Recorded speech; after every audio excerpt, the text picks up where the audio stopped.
اللہ تبارک و تعالیٰ کے بندے اللہ سے محبت کرتے، رب کی بارگاہ میں جھکتے، اس کو اپنے دکھ سناتے، اس کے پیارے محبوب صلی اللہ تعالیٰ علیہ وسلم کا وسیلہ لے کے اس کے حضور حاضر ہو جاتے، پیشانیاں سجدوں سے روشن ہوتی۔ ہم نہ ہر چیز کے لیے وقت نکالتے ہیں، ہر چیز کے لیے، لیکن عبادت کے لیے وقت نہیں نکالتے۔ ہر شے آباد ہے، ہر شے، ہماری فیس بک بھی آباد ہے، واٹس ایپ بھی آباد ہے، ہمارے ٹویٹر بھی آباد ہیں، ہماری ہر چیز آباد ہے۔ سب سے کم آباد ہمارا مصلی رہ گیا ہے، سب سے کم۔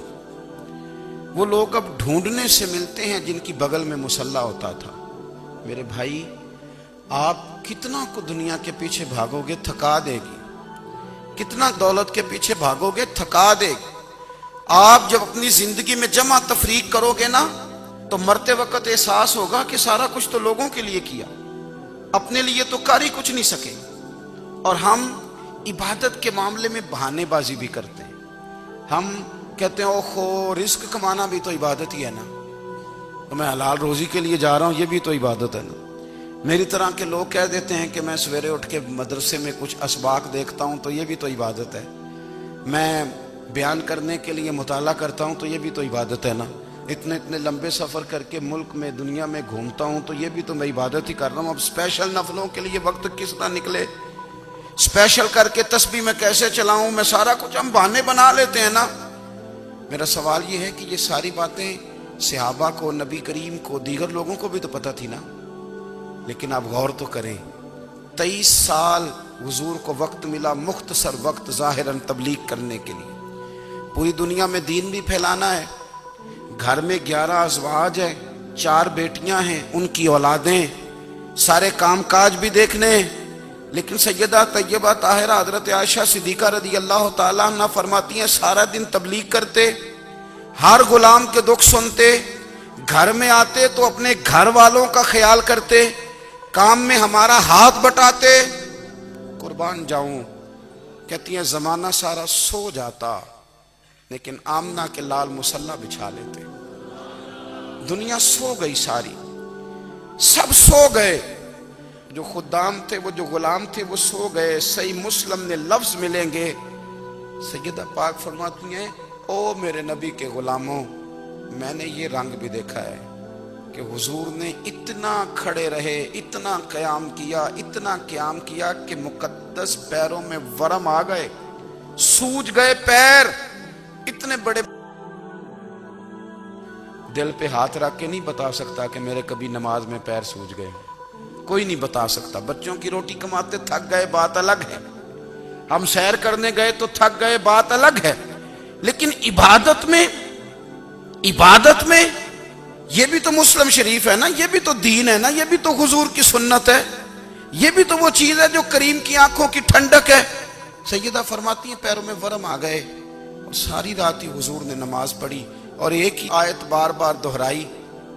مسجد نبوی میں بلال حبشی نے فجر کی اذان دے دی اور حضور ابھی مصلی پہ تھے، کریم فارغ ہوئے، میں نے عرض کی یا رسول اللہ صلی اللہ علیہ وسلم، آپ کے تو صدقے اللہ اگلے پچھلوں کے گناہ معاف کرے گا، تو آپ اتنی آہوزاری کیوں فرماتے ہیں؟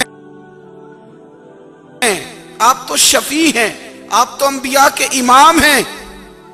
تو حضور نے فرمایا عائشہ تم نے گنوایا ہے نا میرے اللہ کی مجھ پر کتنی رحمت ہے، افلا اکون عبدا شکورا، فرمایا اگر اس نے اتنی نعمتیں دی ہیں تو کیا میں اس کا شکر گزار بندہ نہ بنوں، میں شکر گزار بندہ نہ بنوں اس کا؟ پھر اگر اتنی نعمتیں اس نے دی ہیں، مجھے اتنا نوازا ہے، تو پھر میں اس کے سامنے سجدے نہ کروں؟ او میرے بھائی، بڑے قابل فخر لوگ ہیں ہم کہ ہم نبی پاک کے غلام ہیں، ہم قابل فخر ہیں کہ نبی کریم کے غلام ہیں۔ کیا کبھی اس غلامی کے شکرانے میں بھی 2 نفل پڑھے کہ یا اللہ تیرا شکر ہے تو نے ہمیں حضور کا غلام بنایا ہے؟ یاد رکھیں کہ اپنی روحانی زندگی کو آباد کریں، استغفار پڑھیں، تسبیحات کریں۔ حضرت عبداللہ ابن عمر رضی اللہ تعالیٰ عنہ حضرت عمر کے صاحبزادے، مکہ مکرمہ میں ان کی قبر ہے۔ میں نے جب انہیں پڑھا تو مجھے ان سے بڑا پیار ہو گیا۔ لیکن آپ کو پتہ ہے وہاں جا کے کسی شخص کا مزار تلاش کرنا یا پوچھنا ایک مشکل کام ہوتا ہے۔ تو ایک دفعہ میں مکہ شریف میں حاضر تھا، تو ایک گاڑی والا ڈرائیور مجھے کہنے لگا کہ مولانا میں آپ کو جانتا ہوں، مجھے آپ سے محبت ہے، ایک بات بتاؤں آپ کو۔ میں نے کہا بتاؤ۔ کہنے لگے حضرت عبداللہ ابن عمر کی قبر دیکھنی ہے۔ میں نے کہا یہ تو نہیں کہہ رہا، یہ کسی نے بندوبست کرایا ہے، یہ اللہ نے تیرے دل میں بات ڈالی ہے کہ ہو گیا تو لے چل مجھے۔ حضرت عبداللہ ابن عمر کو نبی پاک نے فرمایا تھا راجل صالح، یہ نیک بندہ ہے، یہ متقی آدمی۔ حضرت عبداللہ ابن عمر رضی اللہ تعالیٰ عنہ سیدنا فاروق اعظم رضی اللہ تعالیٰ عنہ کے صاحبزادے ہیں، اور ان کی ہمشیرہ سیدہ حفصہ رضی اللہ تعالیٰ عنہ حضور کی زوجہ محترمہ۔ ایک دن اپنی ہمشیرہ سے کہنے لگے کہ نبی کریم صلی اللہ تعالیٰ علیہ وسلم گھر میں آئے نا، اور اگر حضور غم امت میں پریشان نہ ہوں، طبیعت کو حشاش بشاش دیکھو، تو ذرا پوچھنا تو صحیح حضور کا میرے بارے میں کیا خیال ہے، پوچھنا تو صحیح کہ کریم کی بارگاہ میں میرا کیا مقام ہے، میرے بارے میں حضور کیا فرماتے ہیں۔ اب بہن کو کام بتائے، اور بتائے بھی بھائی، اور پھر بہن وہ کام نہ کرے، یہ تاریخ میں ہوتا نہیں۔ حضرت عمر فاروق رضی اللہ تعالیٰ عنہ کی صاحبزادی ام المومنین رضی اللہ تعالیٰ عنہ فرماتی ہیں کہ میں تو بس منتظر تھی۔ انہوں نے تو کہا تھا نا کہ اگر تم حشاش بشاش دیکھو تو بات کرنا، لیکن حضور تشریف لائے، میری باری تھی، میرے گھر تشریف لائے، کھانا پیش کیا تو فوراً میں نے عرض کی حضور ایک بات پوچھنی تھی۔ تو حضور نے فرمایا پوچھئے۔ میں نے عرض کی حضور میرے بھائی عبداللہ ابن عمر کے بارے میں آپ کا کیا خیال ہے؟ نوجوانوں میری بات پہ غور کرنا، میرے بھائی کے بارے میں آپ کا کیا خیال ہے؟ تو نبی کریم صلی اللہ تعالیٰ علیہ وآلہ وسلم نے میری طرف دیکھا، اور پھر حضور زیر لب تھوڑا مسکرائے، اور بریلی کے امام کہتے ہیں کہ حضور مسکرا دیتے تھے نا تو جو بڑا دکھی ہوتا تھا وہ بھی ہنس پڑتا تھا۔ اب سوال پیدا ہوتا تھا کہ پھر تو اس مسکراہٹ کے لیے انتظار کرنا پڑتا ہوگا کئی مہینے کہ حضور مسکرائیں تو رونے والے ہنسیں، تو اعلیٰ حضرت فرماتے نہیں، انتظار نہیں کرنا پڑتا، یہ مسکراتے رہنا تو حضور کی عادت ہے۔ جس کی تسکین سے روتے ہوئے ہنس پڑے، اس تبسم کی عادت پہ لاکھوں سلام۔ یعنی یہ تو عادت ہے حضور کی مسکراتے رہنا، اس کے لیے انتظار نہیں کرنا پڑتا۔ بھائیو آپ خیال رکھیں گے، غور کریں گے، حضرت عبداللہ ابن عمر رضی اللہ تعالیٰ عنہ کے بارے میں پوچھا تو سیدہ فرماتی ہیں کہ نبی کریم صلی اللہ تعالیٰ علیہ وسلم نہ زیر لب مسکرائے اور فرمایا حفصہ تیرا بھائی ہے تو اچھا، لیکن میں نے سنا ہے کہ عشاء کی نماز پڑھتا ہے تو فجر تک سویا ہی رہتا ہے۔ او نوجوانوں، 10 بجے تک سونے کی بات نہیں ہوئی، 9 بجے تک سونے کی بات نہیں ہوئی، 11 بجے اٹھنے کی بات نہیں۔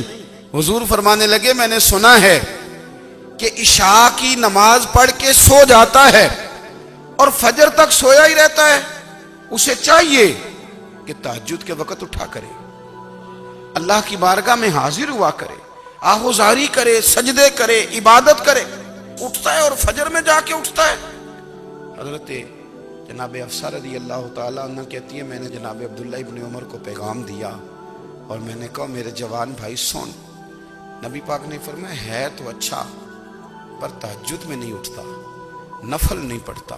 او میری ملت کے جوانوں، مزہ نہیں آ جاتا جب ساری دنیا سوئی ہو، ساری دنیا، اور بستر بھی گرم ہو اور نیند بھی پورا غلبہ کر رہی ہو، اور اچانک گھنٹی بجے دماغ میں، آنکھ کھلے، گھڑی پہ نظر پڑے، 3:30 4 بجے کا پیغام گھڑی بتائے، اور کوئی چڑھتی جوانی والا اٹھ کے وضو کرے، اور جب وہ مصلی کھول کے بچھائے تو مدینے والے محبوب کہتے ہیں کہ ہر نماز پہ رب ثواب دیتا ہے، اور جو اٹھ کے تہجد کی نماز پڑھے اسے دیکھ کے تو رب مسکراتا ہے، جو اس کی شان کے لائق ہے، جو اس کی شان کے لائق، وہ مسکراتا ہے، خوش ہوتا ہے کہ میرا بندہ تہجد میں اٹھ گیا، وہ مسکراتا ہے۔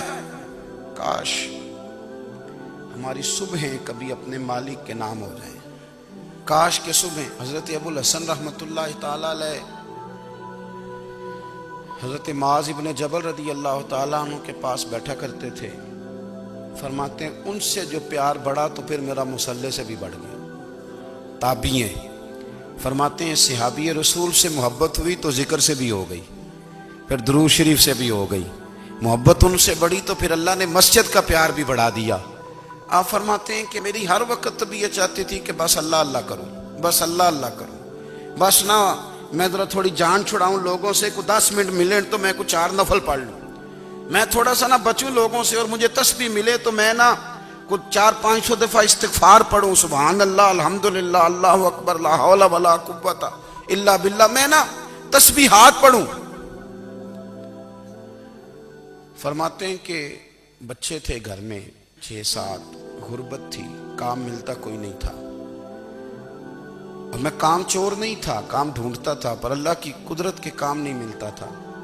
فرماتے ہیں کہ میں نے ایک دن اپنی اہلیہ سے کہا کہ آج میں پھر جاتا ہوں کام ڈھونڈنے. تو میری بیوی بڑی فرما بردار تھی, پر اس دن نہ غربت کے ہاتھوں تنگ آ کے کہنے لگی آج نانا کوئی تو چیز لے کے آیا. تو مجھ سے بچوں کی بھوک نہیں دیکھی جاتی, یہ سب روگاں دا روگ محمد جس دا نام غریبی, کنڈ بلا کے لنگ جاندے نہیں دوست یار قریبی. آج نہ کچھ لے کے آیا تو میں بچے لے کے میکے چلی جاؤں گی. شیخ فرماتے ہیں کہ میں بڑا پریشان گھر سے نکلا, پر میں نے صبح سے لے کے زور تک کام ڈھونڈا, کام ملا کوئی نہیں.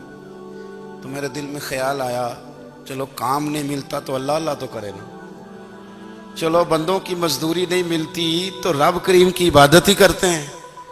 فرماتے ہیں کہ میں نے نا فرات کے پانی سے وضو کیا, نہر کے, شدید دھوپ تھی, ساتھ ریت تھی اور ریت تپ رہی تھی. میں نے اپنا رومال وہیں مصلی کے طور پر بچھا لیا, اور فرماتے ہیں کہ زور سے لے کر عصر تک نماز پڑھی, دھوپ بھی پورے زور پہ, پر میرے سجدے کا ذوق بھی پورے زور پہ. فرماتے ہیں سورج بھی چمک رہا ہے اور رب کی عبادت کا ذوق بھی پورے زور پہ. میں سجدہ کروں تو پھر میرا اٹھانے کو جی نہ چاہے. میرے استاد لکھا کرتے تھے, یہ ان کا شعر ہے, وہ کہا کرتے تھے مجھے سوز دے, مجھے ساز دے, اور مجھے نیم شب کا نیاز دے, دم سجدہ خود کو میں توڑ دوں, مجھے ایسا ذوق نماز دے. اور میں تیری بہار کا پھول ہوں, میں کھلا بھی ہوں تو تیرے لیے, مجھے میری شاخ سے توڑ لے, مجھے اپنی زلف کا ناز دے.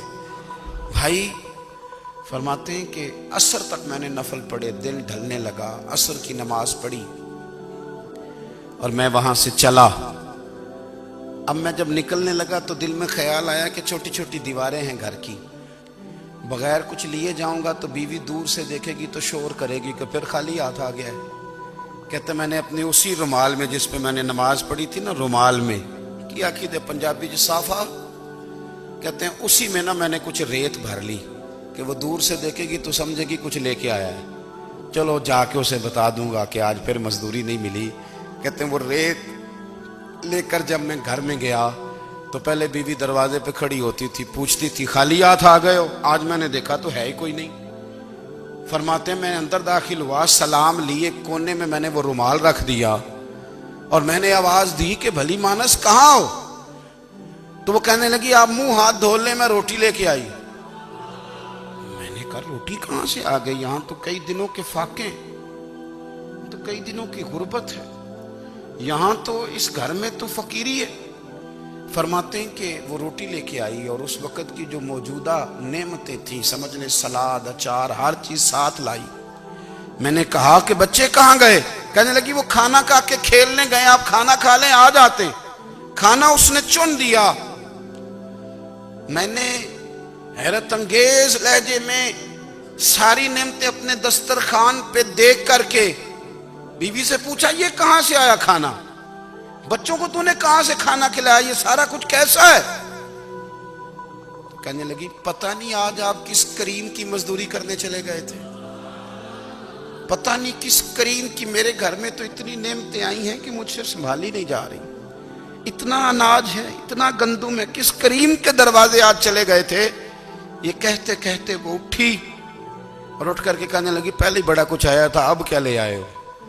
اور جا کر کے نا اس نے وہ ریت والا رومال کھولا, کہنے لگے میں تو لے کے آیا تھا ریت, تو میرے رب نے اسے بھی سونے اور ہیرے بنا دیا تھا. جب آپ کی توجہ اللہ کی جانب، میرے نبی پاک صلی اللہ تعالی علیہ وسلم نے فرمایا ہر چیز اپنے رب سے مانگ، ہر چیز مانگ، ہر چیز مانگ۔ یا رسول اللہ کیا کچھ؟ میرے محبوب نے فرمایا تیرے گھر میں نمک بھی ختم ہو جائے تو وہ بھی اپنے رب سے مانگا کر، تو مانگنا وہ تجھے دے گا، تو اس کی بارگاہ میں کشکول طلب دراز تو کرنا۔ اور ترمذی شریف میں عجیب لفظ ہیں، رسول کائنات نے فرمایا، رب کریم فرماتا ہے جب میرا بندہ ہاتھ اٹھاتا ہے نا تو مجھے حیا آتی ہے کہ میں خالی کیسے لوٹا دوں اس کے۔ اتنے بڑے بادشاہ کی بارگاہ میں، او بھائی لوگوں سے عزتیں تلاش کرتے ہو تو وہ کیا تمہیں عزت دیں گے؟ وہ تو کل اچھا کہتے ہیں پرسوں برا کہنے لگ جاتے ہیں۔ لوگوں کے سامنے گڈ بک میں آنا چاہو گے تو وہ تو سویرے تمہارے بارے میں کچھ کہیں گے، شام کچھ اور کہیں گے۔ اپنی روحانی زندگی آباد کریں، اپنے مسلح کو وقت دیں، اور دنیا سے چھپ کر اس موبائل کو بند کر کے اور اپنے آپ سے بھی چھپ کے اور تنہا ہو کے چھپا کے سارا کچھ اپنے آنسو اپنے رب کی بارگاہ میں پیش کریں، اس کے حضور حاضری دیں۔ سنو نا ترمذی کی حدیث، اور اسے یاد رکھنا، نبی پاک علیہ السلام نے فرمایا اپنے دکھ لوگوں کے سامنے نہ بیان کرنا، سیٹھوں نوابوں کو نہ بتاتے پھرنا، دنیا داروں کے سامنے جا کے نہ رونا کہ میں تکلیف میں ہوں۔ پر میں اگر دنیا داروں کو دکھ بتاؤ گے رب تمہیں کبھی غنی نہیں کرے گا، اور لوگ ہیں کہ الٹا مذاق اڑائیں گے۔ آپ کی جس سے بڑی پکی یاری ہے نا، پکی، وہ تب تک پکی ہے جب تک آپ نے 50,000 مانگا نہیں، اور جس وقت آپ نے کہہ دیا کہ میں مجبور ہوں میری مدد کر تو پھر ختم ہو گئی دوستی۔ لوگوں کے تعلقات آپ کے ساتھ تب تک ہیں جب تک آپ ان سے کوئی ضرورت وابستہ نہیں کرتے۔ کریم محبوب فرمانے لگے بندوں کے سامنے دکھ نہ بیان کرنا، اللہ تجھے کبھی غنی نہیں کرے گا، تو اپنے دکھ اپنے رب کو بتا، تو دعائیں مانگ، تو اس کی بارگاہ میں حاضر ہو، تو اس کے حضور عرض کر۔ فرمایا اپنے دکھ اپنے رب کو بتا، وہ جلدی کرے یا دیر سے کرے تجھے ساری دنیا سے بے نیاز کر دے گا، تجھے کسی کا محتاج نہیں رہنے دے گا۔ اپنے مسلح کو، اپنی دعاؤں، ایک بزرگ فرماتے ہیں میں نے دعا مانگنے کا طریقہ اپنی بیوی سے سیکھا۔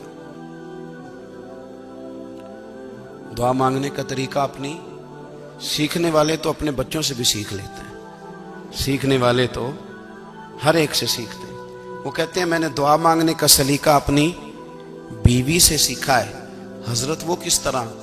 فرمانے لگے میری بیوی نے نا مجھے کوئی کام بتایا، کچھ پیسوں کی ضرورت کے لیے کہا، تو میں نے اسے کہا کہ بھئی ابھی میرے پاس نہیں ہے، کچھ دنوں میں آتے ہیں تو میں دے دوں گا۔ عورتوں کی عادت ہوتی ہے وہ بار بار یاد کراتی ہیں، 2-4 دنوں کے بعد پھر اس نے کہا حضرت وہ میں نے کہا تھا کچھ پیسے، میں نے اسے کہا کہ ابھی میرے پاس نہیں ہے، کچھ دنوں میں ملتے ہیں تو میں تمہیں دے دوں گا۔ اس نے کچھ دنوں کے بعد پھر کہا حضور وہ میں نے کچھ پیسے کہے تھے۔ فرماتے میں نے ڈانٹ دیا، میں نے کہا کہ کیا تو روز مجھے شرمندہ کرتی ہے، کہا نا میرے پاس نہیں ہے، ہوں گے تو دے دوں گا، تو روز یاد کراتی ہے۔ فرماتے ہیں اس نے پہلے تو میری ڈانٹ کو سہا، پھر میرے سخت جملوں نے اس کی آنکھوں میں آنسو پیدا کر دیے، پھر اس نے اپنے آنچل میں اپنے اس دکھ کو سمیٹا، اور پھر اس نے ایک جملہ کہا تو میں رو پڑا، اور مجھے اپنے رب سے مانگنے کا طریقہ آ گیا۔ مجھے کہنے لگی حضرت جی آپ نے ڈانٹ دیا میں نے سہ لیا، پر آپ ہی میرے شوہر ہیں، بتائیں نا آپ سے نہ کہوں تو میں کس سے جا کے کہوں۔ فرماتے ہیں میں رو پڑا، اور میں کھل کے رویا، اور میں تڑپ کے رویا، اور پھر میری سسکیاں بند گئیں۔ تو مجھے کہنے لگی آپ کو کیا ہوا؟ میں نے کہا مجھے بھی دعا مانگنی آ گئی ہے، جب میں اسے کہوں گا نا اللہ تو ہی میرا رب ہے، میں تجھ سے نہ کہوں تو میں کس سے جا کے کہوں؟ میں کیوں کسی بندے سے سوال کروں؟ میں کیوں کسی دنیا دار سے کہوں؟ میں تیرے بندوں کا، نیک بندوں کا وسیلہ لے کے، تیرے محبوب کی غلامی لے کے تیری بارگاہ میں آیا، تجھ سے نہ مانگوں تو کس سے مانگوں؟ سمجھ آ گئی ہے جب میں اس رنگ میں مانگوں گا تو پھر رب میرے اوپر بڑا ہی فضل فرمائے گا، وہ میرے اوپر بڑی رحمت کرے گا، وہ میرے لیے آسانیاں کرے۔ عزیز دوستو ہم اس طرح کرنے لگ گئے ہیں کہ ہم نے نا اپنے تعلقات پر اعتماد کرنا شروع کر دیا ہے۔ میرے تعلقات بہت ہیں، ہم نے اپنی دولت پر اعتماد کرنا شروع کر دیا ہے، میرے پاس دولت بہت ہے۔ ہم نے اپنے علم پر، اپنی شہرت پر اعتماد کرنا شروع کر دیا ہے کہ میرے پاس فلاں چیز بہت ہے۔ یاد رکھنا جب بے نیاز اپنی صفت بے نیازی دکھاتا ہے تو بڑی بڑی دولتوں والے مجبور نظر آتے ہیں۔ بھائیو، جب انسان کا رشتہ اپنے مالک کے ساتھ ہوتا ہے پھر تو غم بھی کچھ نہیں کہتے، پریشانیاں بھی کچھ نہیں کہتی، پھر تو زندگی صبر والی، پھر تو زندگی توکل والی، پھر تو زندگی بھروسے والی۔ پھر انسان اپنے آپ کو رسوا نہیں کرتا، دنیا داروں سے امیدیں اس کی ختم ہو جاتی، امیدیں اللہ رسول سے لگا لیتا ہے، مضبوط ہو جاتا ہے، مضبوط، طاقتور ہو جاتا ہے، خوددار ہو جاتا ہے، باوقار باعزت ہو جاتا ہے۔ حضرت بہلول دانا رحمت اللہ علیہ بیٹھے تھے تو ہارون رشید حج کر کے آ رہا تھا، تو رستے میں حضرت شیخ سے ملاقات ہو گئی، تو السلام علیکم کے بعد کہنے لگا حضور کوئی حکم ہو تو بتائیے گا۔ تو حضرت بہلول دانا فرمانے لگے تیرا رب کون ہے؟ اس نے کہا اللہ۔ تو فرمایا میرا کون ہے؟ کہا اللہ۔ فرمانے لگے تو بڑا ہی بیوقوف ہے، کیا تو یہ سمجھتا ہے کہ رب ہارون رشید کو تو دے گا اور بہلول دانا کو بھول جائے گا؟ تیرا بھی وہی رب ہے، میرا بھی وہی رب ہے۔ اس نے اگر تجھے دے کے آزمایا ہے تو ہو سکتا ہے مجھے نہ دے کے آزما رہا ہو۔ جب اس کی حکمت کے تقاضے ہوں گے تو عطا کرے گا اور دے گا، تو جا اپنا کام کر۔ بھائی، اپنی روحانی زندگی، اپنی عبادات، اپنے وظائف، اپنے روزمرہ کے معاملات، اپنی دعائیں، اپنا استغفار، دیکھو کوئی مشکل کام تو نہیں 2 رکوع ہیں سورہ واقعہ کہ اگر رات کو پڑھ لی جائے تو۔ میں کس طرح یہ بات بیان کروں کہ تعویذ بانٹنا آسان ہے اور وظیفہ بتانا مشکل ہے؟ سارا دن تعویذ بانٹیں تو لوگ لینے کو تیار ہیں، اور اگر آپ وظیفہ بتائیں تو کہتے ہیں تو مشکل کام ہے۔ او خدا کے بندے، اگر آپ کا تعلق قرآن پاک کے ساتھ مضبوط ہو، قرآن پاک کے ساتھ اگر آپ کا رشتہ ہو، لوگ سفارشیں ڈھونڈتے ہیں نا دنیا میں، کوئی تعلق مل جائے تو میرا کام ہو جائے۔ دنیا میں اتنا مشکل معاملہ ہے، آخرت میں مجھے بتائیے گا کتنا مشکل معاملہ ہوگا۔ میرے نبی پاک صلی اللہ تعالی علیہ وسلم نے فرمایا جو لوگ سورہ ملک پڑھا کرتے تھے نا، سورہ ملک، یہ سورت ملک قیامت میں ان کی سفارش کرے گی، اور اس طرح کرے گی کہ کہے گی اے اللہ یہاں اس بندے کو جنت میں داخل کر دے یا مجھے قرآن پاک سے علیحدہ کر دے۔ تو رب فرمائے گا جا اس کا دامن تھام کے اسے جنت تک پہنچایا۔ آپ بات کو سمجھیں، جب آپ کے تعلقات اپنے معاملات کے ساتھ مضبوط ہوں گے، یہ نبی کریم نے وعدہ کیا ہے کہ تو سورت واقعہ پڑھ تیرے گھر میں فاقہ نہیں آئے گا۔ حضرت عبداللہ ابن مسعود رضی اللہ تعالیٰ عنہ بیمار تھے تو حضرت عثمان غنی رضی اللہ تعالیٰ عنہ تیمارداری کے لیے تشریف لے گئے اور جا کر کے کہا کہ آپ بڑے بیمار ہیں، آپ کی بیٹیاں زیادہ ہیں، میں چاہتا ہوں کہ خزانے میں سے کچھ مدد کروں۔ تو سیدنا عبداللہ ابن مسعود رضی اللہ تعالیٰ عنہ اٹھ کے بیٹھ گئے اور کہنے لگے امیر المومنین، اللہ آپ کو میری طرف سے، میری بیٹیوں کی طرف سے بہتر صلہ دے، میری بیٹیوں کو کسی خزانے کی ضرورت نہیں، میں نے انہیں خزانہ دے دیا ہے۔ کہا جناب آپ نے کون سا خزانہ دیا ہے؟ میں آپ کے مالی معاملات کو جانتا ہوں۔ تو فرمانے لگے امیر المومنین، میرے نبی کریم نے فرمایا ہے جو سورت واقعہ پڑھے اسے کبھی فاقہ نہیں آتا، میں نے بیٹیوں کو یاد کرا دی ہے، یہ خزانہ میں نے انہیں دے دیا ہے۔ وہ سارے والدین سنیں جو بیٹیوں کے لیے پریشان رہتے ہیں۔ حضرت عبداللہ ابن مسعود نصیحت کر رہے ہیں، فرمانے لگے میں نے سورت واقعہ یاد بھی کرا دی ہے، پڑھنے کی عادت بھی ڈال دی ہے۔ حضور نے فرمایا ہے جو سورت واقعہ پڑھے اسے فاقہ نہیں آتا۔ کہنے لگے چاند تو اپنی جگہ چھوڑ سکتا ہے، سورج گر سکتا ہے، تارے ٹوٹ سکتے ہیں، پر مدینے والے رسول کی بات غلط نہیں ہو سکتی۔ حضور نے فرمایا فاقہ نہیں آئے گا تو انشاءاللہ کبھی بھی نہیں آئے گا۔ کرنے کا کام یہ ہے کہ ہم اپنے معاملات، اپنی عبادات، اپنی دعائیں، کبھی 10 منٹ عادت ہو جائے نا دعا مانگنے کی علیحدہ سے رات کو۔ حضور نے فرمایا جو فرض نماز کے بعد دعا مانگے اللہ اس کی قبول کر لیتا ہے۔ نبی پاک صلی اللہ تعالی علیہ وسلم نے فرمایا اللہ مسافر کی دعا قبول فرماتا ہے۔ حضور نے فرمایا اللہ مظلوم کی دعا قبول فرماتا ہے۔ حضور نے فرمایا بیمار سے دعا کراؤ اللہ اس کی دعا قبول فرماتا ہے۔ میرے نبی پاک نے فرمایا ماں باپ جب بھی اولاد کے لیے ہاتھ اٹھائیں، ویسے تے بلے شاہ تو آسمانی اڈدیاں ہی پھڑ دیں، جڑا گھر بیٹھا انہوں بڑھیا ہی نہیں۔ حضور فرمانے لگے ماں باپ جب بھی اولاد کے لیے دعا فرمائیں اللہ ان کی دعا کو قبول کرتا ہے۔ آپ اپنا تعلق بنائیں، دعا کے ساتھ، عبادت کے ساتھ، مصلی کے ساتھ رشتہ بنائیں، استغفار پڑھیں۔ صلاح الدین ایوبی صلیبی جنگوں میں تھے، رات کو مسجد اقصی میں نماز پڑھی تو پریشان تھے. ایک بزرگ سے ملاقات ہوئی تو وہ کہنے لگے کہ آپ بڑے پریشان ہیں. کہنے لگے حضور پریشان اس لیے ہوں کہ پہلے ہی مسلمان کمزور ہے. اب میں نے سنا ہے دشمن کا ایک بحری بیڑا وہ جنگی سامان سے بھرا ہوا آ رہا ہے. تو اب ان کے پاس اور تلواریں اور نیزے آ جائیں گے. مسلمانوں کے پاس پہلے ہی وسائل کی کمی ہے. پریشان ہوں کس طرح کر کے مقابلہ کریں گے. یہ بات کہتے ہی صلاح الدین ایوبی نے بزرگوں سے کہا حضور آپ بھی دعا کرنا. دعا کی بڑی طاقت ہے. میرے نبی پاک نے فرمایا دعا مومن کا ہتھیار ہے. دعا مومن کا. حضور نے فرمایا تقدیر کو سوائے دعا کے کوئی چیز نہیں بدل سکتی. دعا مومن کا ہتھیار ہے. یہ کافر کے پاس کوئی نہیں. یہ ہتھیار ہے مومن کا. اللہ کرے آپ کو سمجھ آئے. پھر سنیں کئی بار کہہ چکا ہوں یہ ہتھیار ہے. کافر کے مقابلے میں جو تیرے پاس سب سے بڑا ہتھیار ہے وہ دعا ہے. دعائیں کرانی چھوڑ دی, کرنی چھوڑ دی, لینی چھوڑ دی.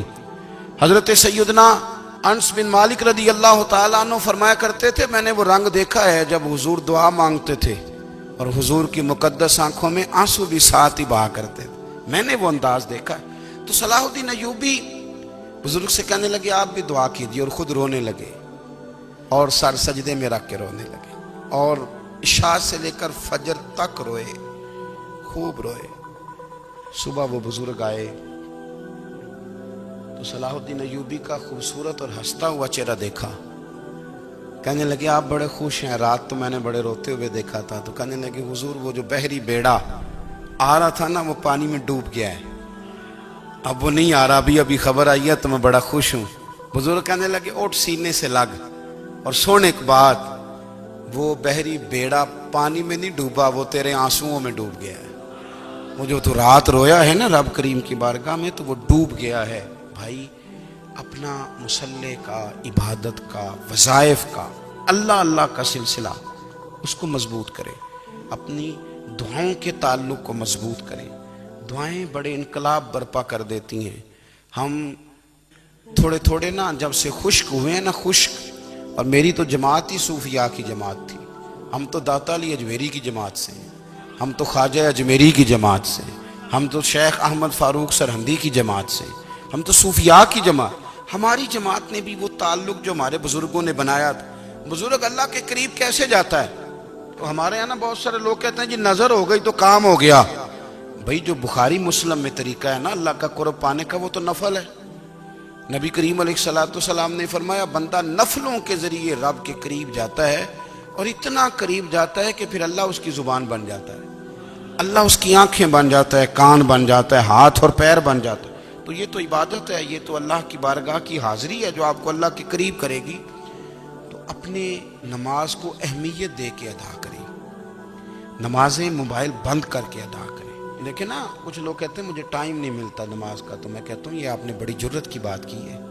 مجھے کو میرا پیر بھائی کہا جائے نا میرے پاس ٹائم نہیں آپ کو ملنے کا, تو میں کہتا ہوں آج کے بعد آنا ہی نہ. تو کیا سمجھتا ہے تو بہت بڑا آدمی ہے, تیرے پاس ٹائم نہیں اور ہمیں ملنے کا ٹائم, موج کر. تو آپ نے اللہ رسول کو کہہ دیا ٹائم نہیں. اور عجیب فلسفہ ہے نا, کہا جائے نماز پڑھنے آؤ تو کہتے ہیں کپڑے ٹھیک نہیں, اور کہا جائے کہ آؤ ذرا دعوت پہ چلیں تو کہتے ہیں 1 منٹ ٹھہر میں کپڑے بدل کے آیا. نماز کے لیے کہا تو کہتے ٹھیک نہیں, دعوت کے لیے کہا تو کہتے میں ذرا تیاری کر لوں, یوں جانا مناسب نہیں.